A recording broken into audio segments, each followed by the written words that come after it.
documentary where I've had it. I can't watch this anymore.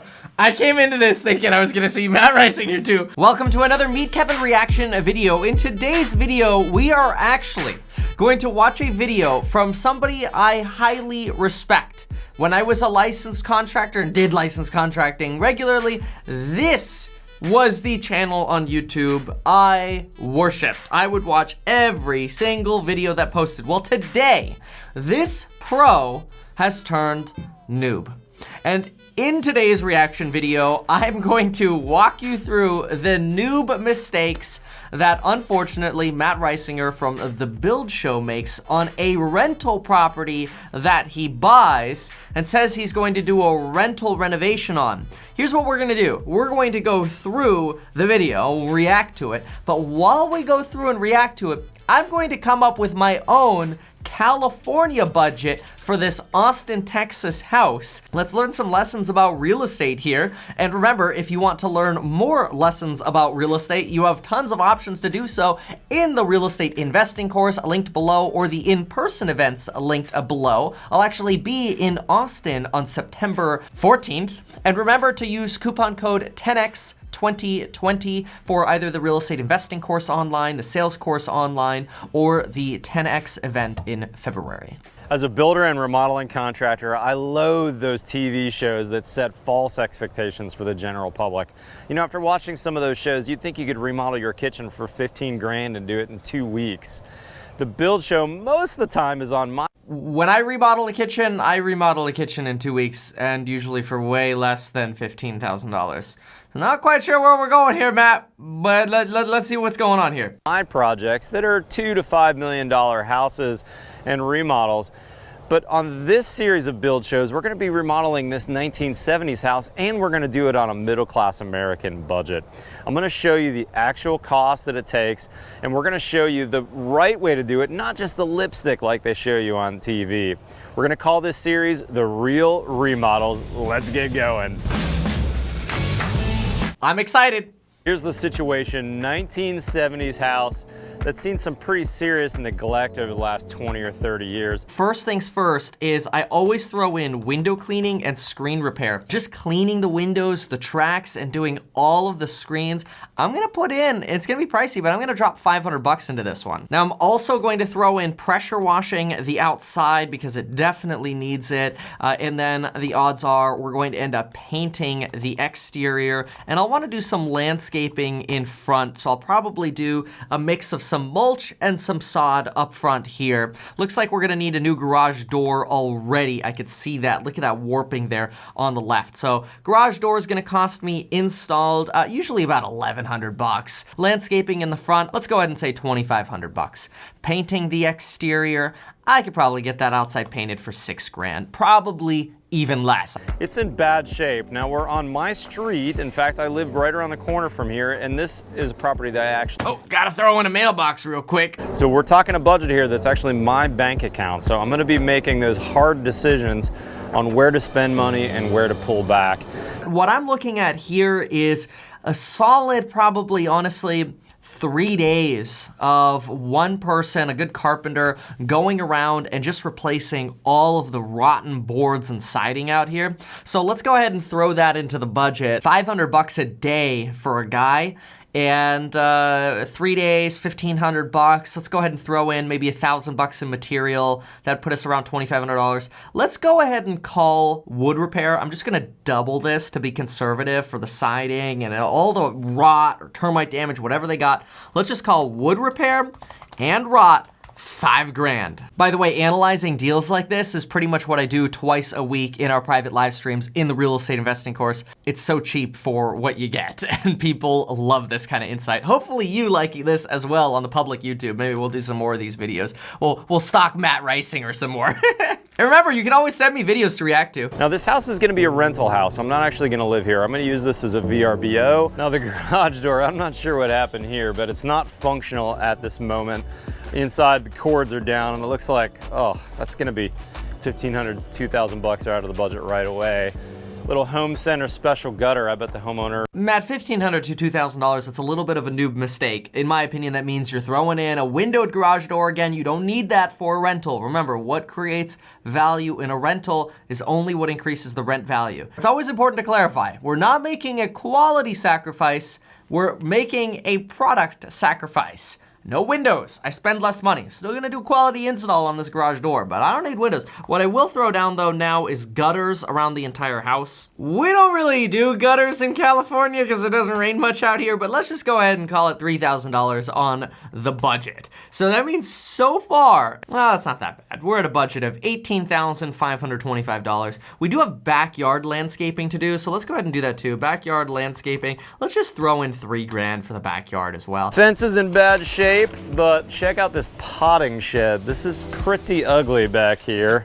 All right, let's go ahead and throw shed removal in here, and it looks like we're gonna have to repair the fascia boards, and fascia repair, we'll go ahead and throw, I'll say $1,000 to be conservative there. Another thing I noticed too is we're gonna have to do some fence repair. I wouldn't do replacing, I would do some fence repair, and then I would paint the fences. So let's throw $1,000 down for fence paint, just some basic exterior paint. You could roll this on or spray it on pretty easily, just one side's fine, whatever.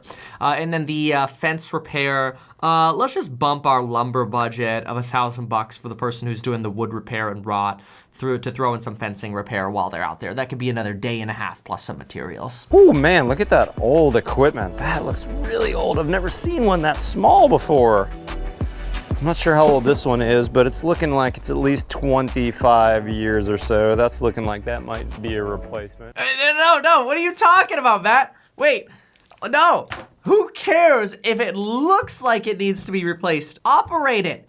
If cold air comes out, it don't need to be replaced. I mean, look, it's a rental. If there are problems, deal with them then. That's not to say you shouldn't safety check it. That's not to say you shouldn't have an HVAC guy come out and, charge up the units, but that's about the most I would do. So I'm gonna go ahead and say here, charging up 2 units with a service call, HVAC service call, I'm gonna go ahead and call it $250. Who am I trying to impress? Like the people walking down the side yard? Who cares? If it blows cold air and it's safe, leave it. This deck, terrible shape, total hazard. I'm surprised I'm not falling through right now. Rather than doing any kind of lumbered deck out here again, especially in Austin, Texas, where it's moister, it's hotter, it's more humid than out here in California, I would do a concrete step and a concrete pad, 100 square foot pad, a little step to get you down. That's it. I am not putting lumber back out there at all. Demo of deck, let's go ahead and call that with haul away. It just always adds up, $1,000. But let's go ahead and say all the concrete work and finishing. Let me just bump it to $3,000. I think this house is gonna need some new windows too, and these sliders are terrible. All single pane, aluminum, from the 1970s, original. No! More of that splashback issue here too, that T1. No! Matt! No! Who cares if they're single pane aluminum? Actually, wait, whoa! Single pane aluminum is awesome. Why is it awesome? Because it's not single pane rotten wood. At least it's metal. Guess what you could do with a lot of these metal sliders and the metal windows? You clean the tracks, you squirt some WD-40 in, you make sure the locks are adjusted, boom, guess what? Your entire house has windows that are functioning again. It's a rental, and in your case, it's a VRBO. You think people coming for a VRBO are like, oh man, the lack of dual pane windows here is really increasing the cost of our air conditioning. They're not even paying the air conditioning. This is what I call home brokership. This is home brokership where people, they get into a house and they go, that's damaged. You know what? We're gonna have to replace all the siding. While we're doing that, we may as well do the windows. We may as well re-insulate it. You know what? Let's just re-waterproof it. You know what? Let's just rebuild the goddamn house. But at least try the darn windows and sliders. You're telling us they're terrible, but I ain't buying it. I bet you those windows and sliders are fine. At least most of them are probably salvageable and fine. Pretty bad, and the backyard's totally overgrown and nasty back here. All right, let's go inside and have a look. Oh, nice. The slider worked fine. Now let's go ahead and do an interior paint budget here. I'm gonna go ahead with a $5,000 interior paint budget, but we do have what are probably these asbestos acoustic ceilings as well. So I'm gonna say for the acoustic, that's gonna be scrape, retexture, and then paint. We'll probably wanna go with somewhere around $3,500 all in. I think that's a little high, but that should do it well. Now for my paint budget, I also want this to include removing wall paneling and touching up drywall. This is gonna be from like any kind of glue. If it needs a little bit of a skim coat or we need to patch some holes, we're gonna do that. Let's go ahead and just bump it just to be safe then. It goes $6,500 there on interior paint. This interior paint, by the way, I would also do including fireplace and mantle. So I would do like a contrasting mantle color. Here's an example. I wouldn't do the wainscoting and I wouldn't do all this fancy tiling. I would probably just paint the brick the way it is. I know a lot of people aren't a fan of, oh my gosh, you painted brick, but you know what? It's a rental. Now here's another quick after that I figured I'd show. This is a rental property that we just completed. You can see we sort of kept whatever we could, like the original doors, just replaced hardware. But notice right here, we actually kept the original wood windows. I used paraffin wax to really clean up the edges here. And they look nice. I mean, they're cute, they're functional, and I mean, really, I mean, like how often is everybody operating every single window in the house, you know? Jicky 70s door. That's definitely gonna need a replacement. It's fine! The front door is right behind me. Pretty typical 70s house here in Texas. We're slab on grade. The original popcorn ceiling, gotta love that. And then the original paneling on this section. Carpet was gone when I bought it, so I'm guessing the carpet was in even worse shape here. Keep in mind, a lot of people, they're like, oh, well, Kevin, if there's no carpet, I can't get a loan on it. Then put carpet in while you're in your escrow. Like, you know, if you want to be successful real estate, you got to think a little creatively. It's like, oh, well, I can't get financing if there's no flooring. Oh, put it in before the close. Let's go ahead and do that really quick. Let's go with an interior and exterior electrical. That's gonna be all switches, plugs, light fixtures, ceiling fans, labor, material, everything. Spending no more than $5,000. I mean, that's a good budget. Those are some quality fans, quality fixtures. Remember what I had over here? Like, look at this particular room. You know, that's a $300 ceiling fan. Like, I don't like to always cheap out on everything. Like, I'm not gonna change the spaces a lot in the house though. You know, your costs really jump up when you start taking walls down. So I think I'm gonna... Pro statement right there. But some of these finishes are terrible. I mean, look at this cultured marble top from the 70s and this terrible vanity. I think we could rip this out and we could probably do a... You know, honestly, like something like this, I see the carpet in the vanity area here. That's pretty funky and nasty. This is what I would do, and I'll show it to you as well. So take a look at this one. Pretty nasty carpet here, and if you jump on over towards the bathroom, you get the sort of carpet by the vanity area and these weird tiles over here. And you get this ugly linoleum over here, and you can see all the carpet's nasty. This is the easiest stuff to deal with, and it's the most profitable stuff to change. Here's the after on that same property where the carpets have been done, obviously paint's been done, but what I really want to show off here is what I did in the bathrooms to save money. So I kept the vanities, and it looks a little yellowed over here with the lighting, but this is probably a truer representation here with this lighting here. This is actually sheet linoleum, just what you can tell here, even without painting the bathroom and even without changing the hardware, just having replaced the carpet and the flooring is a world of a difference here. So let's go ahead and throw down carpet upstairs. I'm okay with carpet in a rental to keep the budget down, especially upstairs, because I'd rather just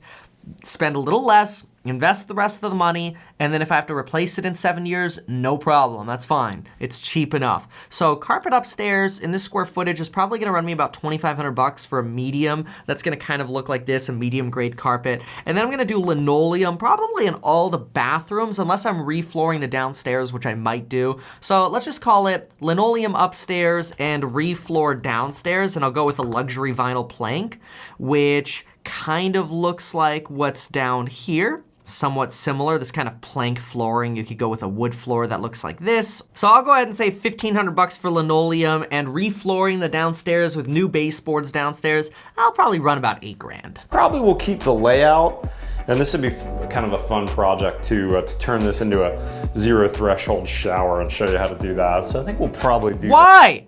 Matt, no! No, why? It's a perfectly fine white tile bathroom. Even the shower door looks fine. Swap the hardware out, get this crap off the walls, change the light fixtures, which we've already budgeted. But this, Matt, this is newbie. This is a mistake. Why do you need a zero threshold shower on a VRBO rental? No, why? That's like at least another $7 grand. Just for a bathroom that you don't need to touch. Look, if you want to throw a new countertop on, which honestly, like, let's go back, hold on. Look at this countertop. You know what this bathroom needs? Is first of all, I really dislike that porthole window. I just realized there's a porthole. But what this bathroom really needs is when you put the linoleum in here, you put the paint and the you get rid of the carpet and you put the linoleum in, you put the paint in, change the hardware on this vanity, leave the countertops, throw in some nice faucets. You know what? Throw in $300 faucets, jazz it up, put some nice baseboard molding around that mirror, and you're gonna jazz that mirror up so nicely. Okay, I hate the style of this countertop for sure, like that countertop would have to go, but look at this as a nice before and after I was able to Google really quickly. It's the same bathroom and all they did was put baseboard around that mirror. That could be transformative. I mean, it's incredible how much progress you can make just putting a frame around like that. So let's go ahead and update the budget a little bit with framing mirrors in bathrooms. I'll say $1,200. And then you know what? We're gonna go with a plumbing budget. We're gonna call this like garbage disposal, installing the appliances, all of the faucets, the toilets. We'll replace the toilets, maybe the diverters on the showers and the shower heads. I'm just gonna go big on plumbing. Plumbing and electrical, I don't cheap out. I'll go with expensive finishes. I'll hire licensed people to install them. I'd rather go cheap on paint. That is like literally, I would rather take the cheapest paint but the nicest faucets and electrical, because guess what? The tenant ain't gonna call me about the paint is somewhat fading. They don't give a But if there's a problem with the faucet or the lighting or the electrical, I'm gonna get a phone call. And honestly, I just don't want phone calls. I want maintenance-free rental properties. Oh, and then let's also go ahead and do a hardware budget. And so for hardware, I'm gonna be talking about all door handles. I'll go with like a Quickset, Smart Key, Rekey, all new bronze kind of Quickset hardware on the bathroom doors, the bedroom doors, any kind of towel bars. We'll do like Moens, kitchen hardware will be like poles on the cabinets, all that stuff. $2,500 should be plenty. Kitchen's small. Cabinets are original kind of plywood cabinets. I could see us actually keeping these cabinets and maybe refacing them. Pro move. I like that a lot. So here's exactly what I would do with this kitchen. I would get rid of this wood panel in the back there and I would drywall that. I would probably, I can't tell what kind of countertop that is. That actually might be a quartz countertop already. If that's a quartz countertop, I'm leaving that because transforming the kitchen cabinets is going to transform the look of this kitchen, especially painting in here, brightening this up. I would probably transform this to like a gray style kitchen to contrast nicely with this lighter countertop. Although if that is a beigey countertop, I'd probably have to go with white cabinets. We'll see. Now, a lot of people are going to be tempted to look at this room and kind of raise the ceiling, but that ends up being a disaster. I would just put can lights in that box that they have cut out there, put some nice molding around it, and then obviously we'll throw in all new appliances. So let's do a quick budget for that. Appliances, we got a $1,000 cooktop, we got the built-in microwave and the built-in oven over here. Those are more expensive, so we're probably gonna have to be somewhere around, let's go $4,500 for appliances. Remember, the plumber's going to install what they can. We'll throw the can lights in, and only because it's so weird to have a light fixture in a box like that, we'll throw in the can lights, we'll throw in 4 of those. That's probably gonna cost us somewhere around $1,500, honestly. I mean, hopefully less. We'll go high budget. These cabinets already have holes for the hardware, so that should keep our hardware budget down. We got that drywall by the counter, and we'll go ahead and say that's like a $300 thing, whatever. Some corner bead, slap some skim coating on that, and done. We already have the painter coming through to paint everything. The ceilings will be scraped, and I actually think we pretty much already have the entire budget done for the kitchen. That's it. I wouldn't spend much more in here. Wait. Of course, I forgot the budget for the painting of the cabinets, which if you have not yet seen my video on how I remodeled this house for $643 by transforming the kitchen, make sure to check that out. Hey, look, there's me in that video down there too. Here, it gives you a quick little example of what those cabinets look like. The lighting's not perfect in here, but there, that looks a lot better. The nice gray cabinets. So if I'm going to hire somebody else to do this, I'm probably gonna say painting of the cabinets, masking everything off. I could probably get it done for about $3,000. And now I'm not redoing this whole kitchen, but I'm making it look like I redid it. I hate this lowered ceiling, but I need to figure out what's in here. This is pretty typical of these houses in our neighborhood where Don't do it. they furred the ceiling down so they didn't have to take the cabinets all the way up.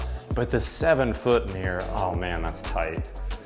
It's a Here's the rental. issue, though. You've got a vent right here, and more than likely there's a gas line running through here. There's a bunch of wiring. So if we take this down, there's gonna be a bunch of work here, but we'll cut a hole and kind of see what that looks like later.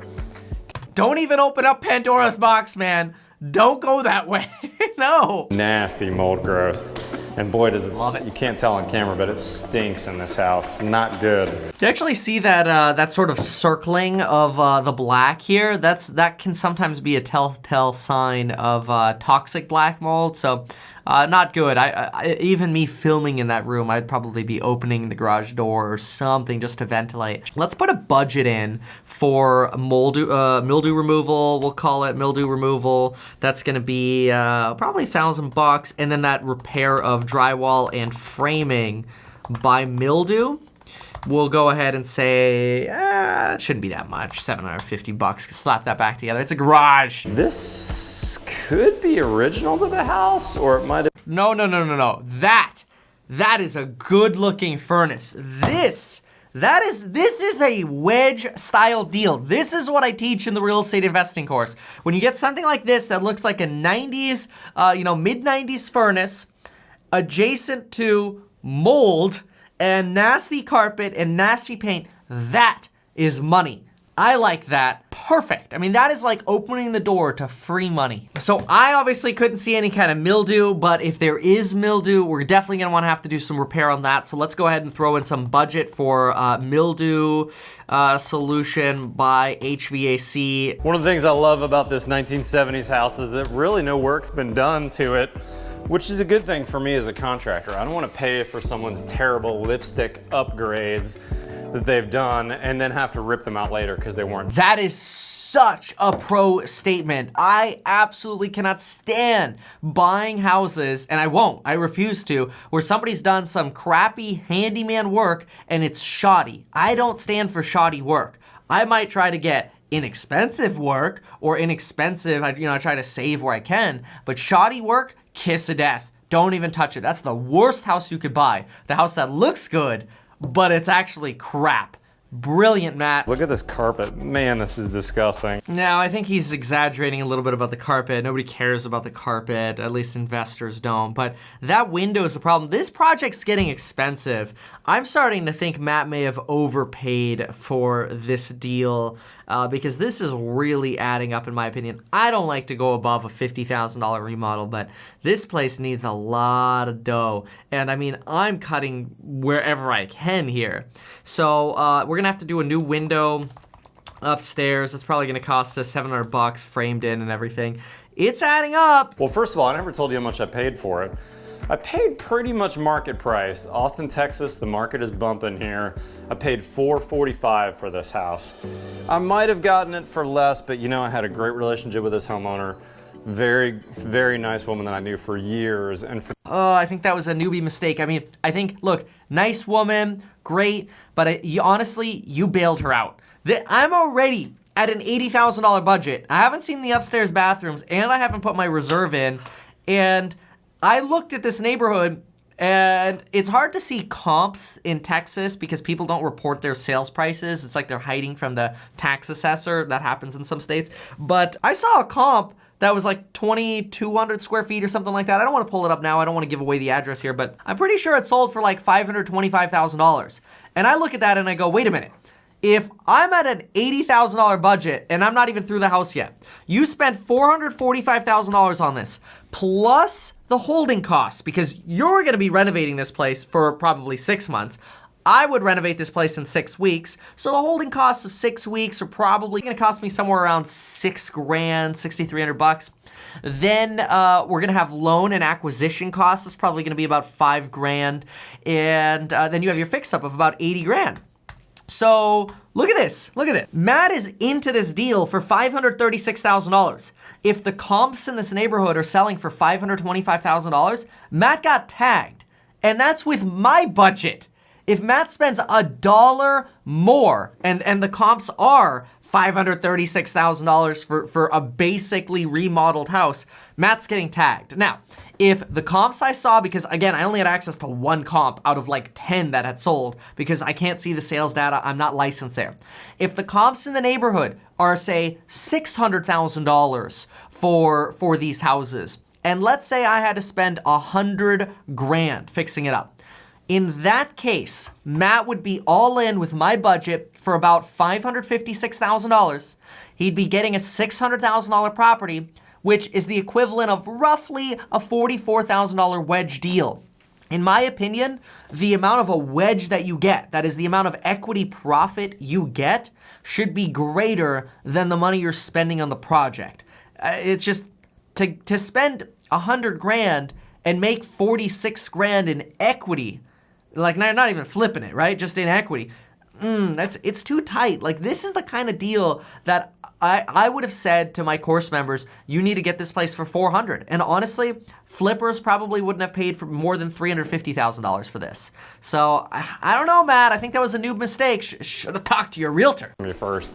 Honestly, I never set foot in the house before I closed on it. So I knew it was a noob mistake. Should have talked to your realtor. That was your first mistake. You had to walk through these. Like, why would you not walk through it? Especially if you had a good relationship with her. Like, what, are you worried about offending her? I don't want to spend too much money. You know, I want to spend maybe $75,000, $100,000 on this project. That's good. That's good. That's money right there. Like, wow. He's in line with my budget. I like that.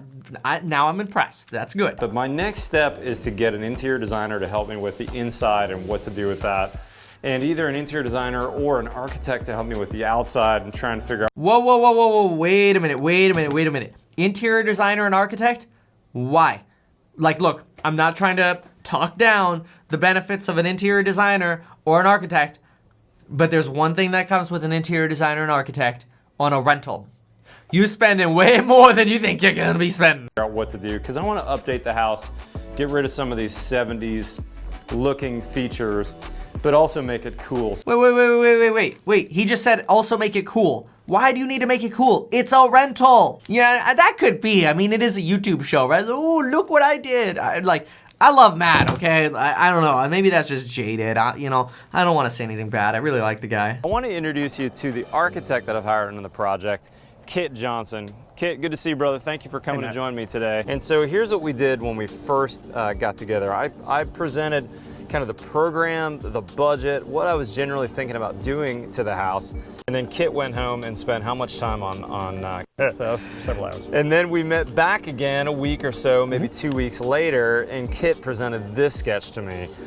Okay, first of all, another newbie thing here is, wait a minute. What do you mean you met with him, you've already done demo, and now you let this house sit for 2 weeks? Huh? No, you gotta get this project. And what is this? Remove brick to create wainscot. No, what is this? This is turning into a Texas mansion. Trellis entry? Are you freaking kidding me? Exterior window at bath? You're gonna add a window at the bath? No. I mean, maybe that's where that porthole is. And I will say that porthole was just bad, but not on a rental. I don't care. On a rental, that porthole is great. It's perfect. New bedroom windows. Why? Why are you adding windows? Remove shed to open view from what? Okay, I'm for removing the shed. Koi pond or pond? No, it's a rental. Wall to frame. What is this? Matt better shut this down. Which was awesome. It incorporated a lot of what I was telling him I was looking for in the house. I wanted to redo the facade, modernize, update the house. I kind of like that general modern farmhouse look, but we've got a, modern farmhouse look. Matt's been watching too much Chip and Joanne. Remember when he started at the beginning of the video? He's like, oh, you know, I want to give you a realistic budget and not what the HGTVs basically show you. I'm like, wait a minute. You just took a realistic middle-class budget, which is a lot for this house already. I mean, already me at 80 grand is a lot. Okay, and hold on, let me finish out my budget really quick, okay? Let's go back to the budget here. Let's just quickly throw in some money for cleaning up the upstairs bathrooms. For some reason, I feel like I've missed the upstairs bathrooms, but whatever. Let's just say there are 2 upstairs bathrooms. I'm gonna do the same thing. We already have framing the mirrors in, we have plumbing, we have electrical, we have linoleum, and we have hardware, and we have the plumbing, the toilets and everything. Worst case scenario, we're gonna have to reglaze some tile. So I'm gonna say reglaze tile. So let's go ahead and throw in a couple G's there just to be safe. And let's do a reserve of, let's just say 7,500 bucks. There we go. So we're at an $85,000 budget with my basic remodel. Now my goal would be to come in under budget. That's always my goal. If I could bring this budget in for under 80 grand, I'd be very, very happy because this place needs a lot of work. And you know, we'd have to throw in some cleaning here as well, but I've got a fat reserve, so I feel pretty comfortable that I could bring this project in easily for under $85,000. But this drawing from Matt here is starting to look like a $200,000 project. And guess how much more rent he's gonna get? I don't know, 100 bucks, if that. And then you look at it, you go, wait a minute. $100 times 12 is $1,200 per year, divided by an extra $100,000 is a 1.2% return. It doesn't make sense. Don't do that, Matt. Hopefully this stops him if it's not too late. First of all, this roof here, is there a way to kind of lower that? It blocks off half the wall up there. And by doing that, could we get some natural light into the bedroom upstairs? Why? A little bit more of, you know, a friendly face on the facade out here. So that was one idea to kind of bring. Put a new ceiling fan in. You don't need new windows or lower roof to do that.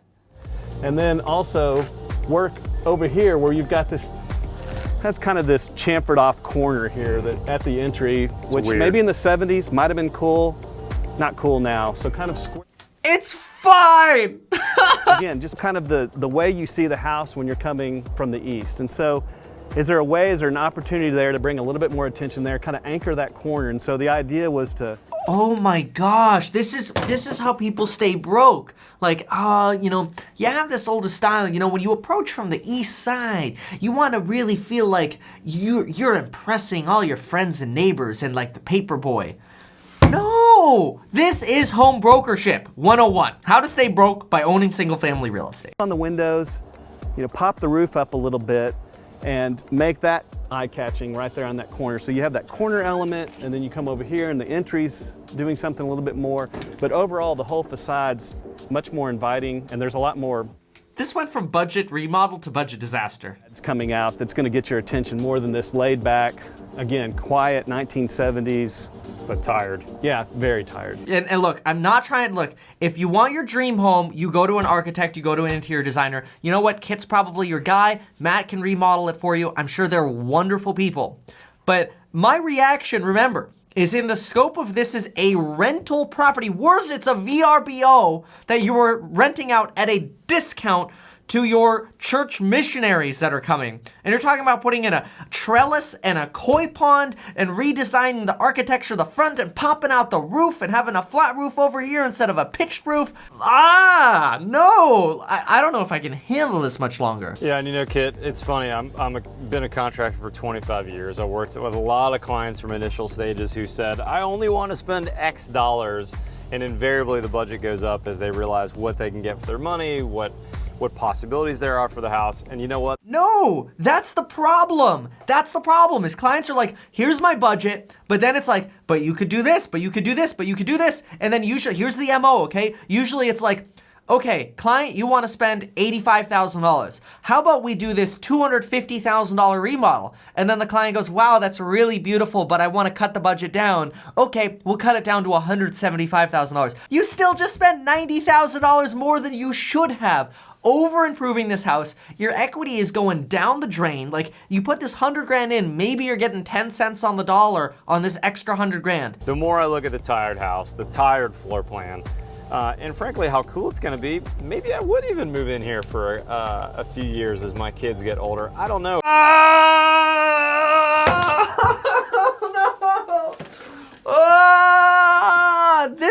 This is exactly why people get screwed on rental property investing. He literally just said it. This is gonna be cool. Maybe I'll move in here a little bit. No, look, if you are buying investment real estate, stay the course. If you're going to buy your dream house, then go all in, go balls to the wall, blow all your money and park a Ferrari in the garage. I don't care. But if you're going into a rental property remodel, no, this is way too emotional. I'm sorry, I'm getting too heated. I really love what the kid did outside, but it was the inside, frankly, that blew me away. This is a tired 70s house. It's all chopped up into bits. Weird entryway, step down right here. Here's what Kit's gonna do to us. This dining room space with this weirdo angle, this is now gonna be the front entry, front foyer. The front door is gonna be right here. Remember how we've got that front Oh porch? my, they're gonna move the front door? Shut the front door. We've got a spot to get out of the rain, to put a chair down and see what's happening in the neighborhood. Here's the front door coming in. And then to our right is gonna be a powder bath. We've got that powder bath over there. Move that over here. Now we've got a much more normal, much more inviting entryway. I've had it. I can't watch this anymore. I came into this thinking I was gonna see Matt Reisinger do a basic remodel, and I've literally just seen him say he's gonna move the front door, and then he's gonna move the bathroom on a house that's on slab, which means now you're digging through the concrete slab, and if it's post-tension, you're spending even more money x-raying the slab. I can't do this anymore. I'm done. I'm ending the video here. Follow me on Instagram, subscribe, smash like, and if you have any recommendations for other things to react to, because I can't react to this one anymore, make sure to send me an Instagram DM at @MeKevin. I'm out of here.